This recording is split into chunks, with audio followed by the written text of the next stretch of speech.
ফের জল ছাড়লো ডিবিসি। মাইথন ও পাঞ্চেত মিলিয়ে ছাড়া হলো 57,000-এর বেশি কিউসেক জল।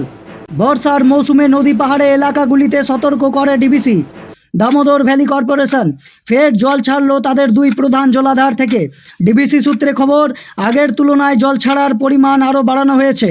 মাইথন জলাধার থেকে ছাড়া হয়েছে 22,562 কিউসেক জল।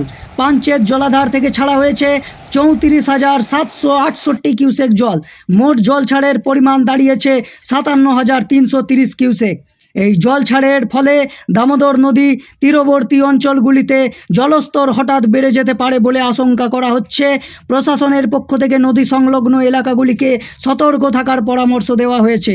বিশেষ করে নিচু এলাকার মানুষদের বাড়তি সচেতন থাকতে বলা হয়েছে। জানা গেছে, পরবর্তী পরিস্থিতির উপর নজর রেখে ধাপে ধাপে জল ছাড়া হবে কিনা এই সিদ্ধান্ত নেওয়া হবে। ব্যুরো রিপোর্ট, টাইমস নাও, আসানসোল।